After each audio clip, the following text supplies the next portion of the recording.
Hello, good evening guys. Andito na naman si Lenny. Ayan, ang pag-usapan natin ngayon tonight is be yourself. Ayan, be yourself kasi nga kailangan natin to.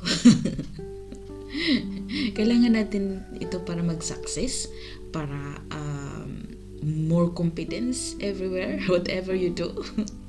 Yeah, right. May anim akong nilista dito guys is una is authenticity. Yan. Embracing who you are, you to live authentically without pretense or trying fit into someone's else mold. Ayan. So, di natin kailangan mainggit. Oo. Although na, minsan talaga, especially nating mga babae, is talagang nagagandahan tayo sa mga bagay-bagay sa yung iba nating kaibigan na maganda yung bag, mamahalin. Siyempre, nandun na tayo na nag-appreciate tayo sa mga bagay na magaganda. Oo, natural yan. Don't worry. Pero yung mainggit tayo, kahit wala ka na, talagang bilhin mo yung talagang basta magpakitang ka lang hilas na kaya mo, pero sa pala is utang pala, tapos ikaw pala din yung mahihirapan kasi marami kang babayaran, tapos dami mo pang may mga side bits pa na babayaran mo kasi kumuha ka ng magandang mamahaling bag, tapos na hindi na fit sa income mo. Diba right guys? Oo. So hindi mo kailangan. So be yourself is, kung yun lang ang kaya mo is go. But if you can't do it, just leave it, People appreciate, We cannot please everybody, but be yourself, If don't give, who cares, diba? So yun guys, be unique, be yourself, embrace whatever you have right now. Yes, we will do that. Yes, kailangan natin yan guys. Alright? So ang pangalawa is self-acceptance. Ayan, accepting strength, weaknesses, self-love, and confidence. Ayan. Confidence, yes, kailangan natin confidence, yung accept natin kung ano meron tayo, i-appreciate natin daily kung anong meron tayo, kasi you know what, marami ang taong mas nagbabalyo kahit isang pagkain lang, isang kainan lang yung makakaya nila sa isang araw, is kailangan pa din nila na, pero masaya sila, I mean masaya sila kung anong meron sila sa kanilang right? Ayan. So acceptance. Yan yung pangalawa guys. So self-love, kailangan mong treat yourself. Kailangan mong minsan pag medyo stress ka na, then go shopping sometimes, di ba? Yung kailangan mo rin ganyan, yung mga pampering yourself. So pangatlo is genuine connection. When you're true to yourself, you attract people who appreciate and value for who you are. Ayan, fostering deeper and more meaningful connection. Ayan. So, mas maganda tong magpakatotoo ka sa kapwa mo, kasi mas maraming, kasi makikita yan kung once na hindi ka totoo, yung parang plastic ka ba, Tupperware. Makikita yan siguro yung ibang tao yung iba magpa-plastic na rin sa'yo, pero ma-feel yan pag hindi totoo galing dito, na hindi ka tunay, lalo na pag once na halimbawa itong kaibigan mo nagsasabi ng secret sa'yo, tapos sinabi mo din sa kapwa, yun din yung kaibigan mo na yun is sinabi isang kaibigan tapos nahatid sa kanya. Ganon guys, oo. Maraming makarelate nito kasi marami itong nangyayari na yung minsan hindi siya genuine ba? Hindi ka genuine sa kapwa mo. Diba? So comment lang dito ha kung ano pang mga good things na opinion nyo. Comment lang sa ano ko ha. Alright, and then sana tayo is pang-apat is personal growth. Ayan, embracing your individually allows room for growth. Ayan, enabling you to explore new interests, skills, and perspective. Ayan, perspective. Ayan guys. So, pag once na meron ka ng authentic ka, genuine ka, tapos yung in-embrace mo yung sarili mo, yung inaccept mo kung anong meron, your natag nito, laging nagpapasalamat kung anong meron ba, parang ganun, thankful kung anong dumating sa buhay niya.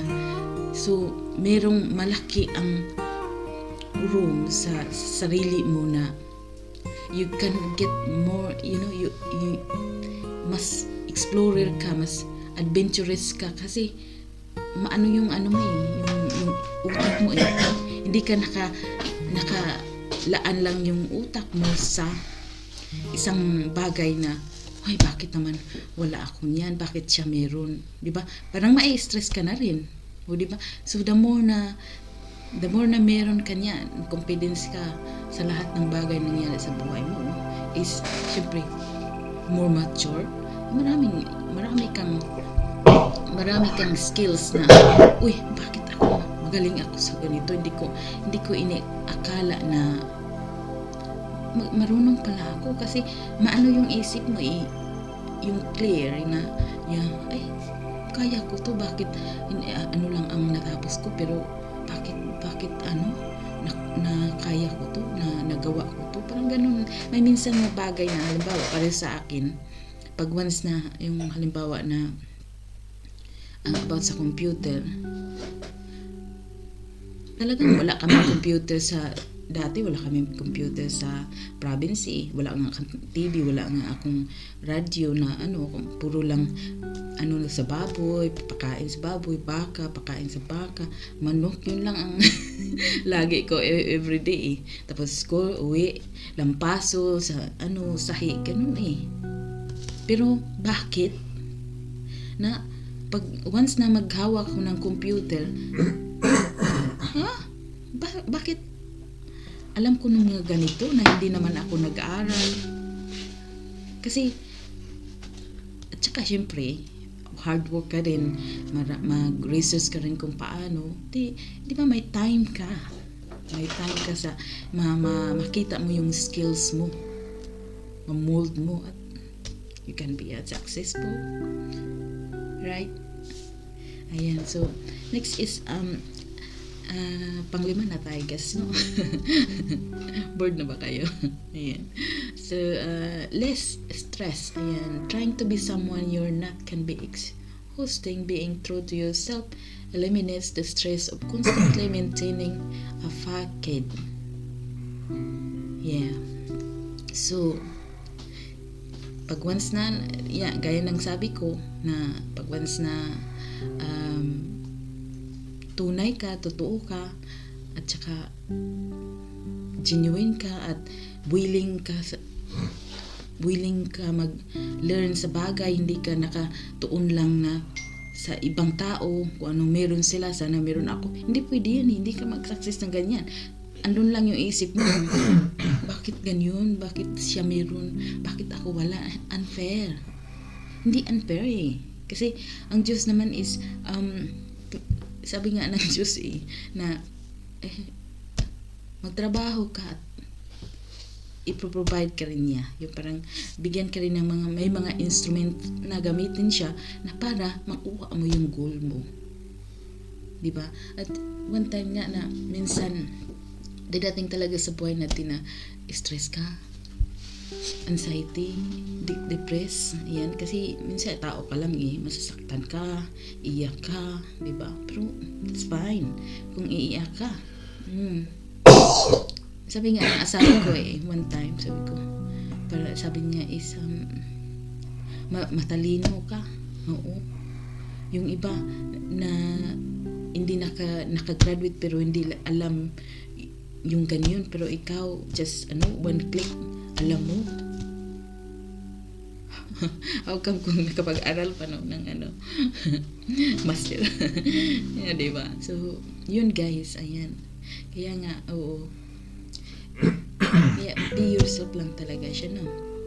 Be yourself lang tayo, ganon. Ayan, tapos pang-anim is inspiration to others. Ayan, your authenticity can inspire others to embrace the uniqueness and live without fear of judgment. Ayan, pag once na kasi napaka-positibo mong tao, guys, di ba? Minsan na-attract mo yung mga tao na mas positive ka sila, kasi kung once na nandun ka sa mga taong toxic people din, you can be a toxic people one day. Diba? Kailangan mo rin ding yung sa mga positibong tao makijoin ka, kasi pag mapipil mo rin yun na positibo to, yung mga friend mo na magandang samahan, hindi ka yung imarites. Yung ganun, hindi ka imarites, pero wag ako sa mga marites, kasi wala naman yung mga walang magandang magawa sa buhay mo pag marites. Basta nakatulong din tong marites, guys, alam nyo, kasi pag once na may marites kasi is kailangan pag nakakatulong, kasi instead na nagsabi sila ng negative sa iyo, so kailangan mo ring hindi yan papakita ko sa kanila na hindi totoo yung mga judge sa akin, parang ganun. At saka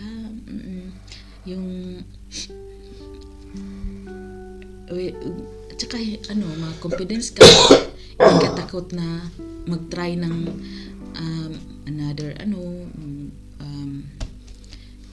job, kasi ayaw mo sa job ngayon, mag-try ka ulit ng more yung gusto mo na job, kahit mahirap na job, i-try mo, at least you trying, diba? Oo, try lang ng try until you success. Diba, guys? Ayan, but remember, being yourself is a journey. Kung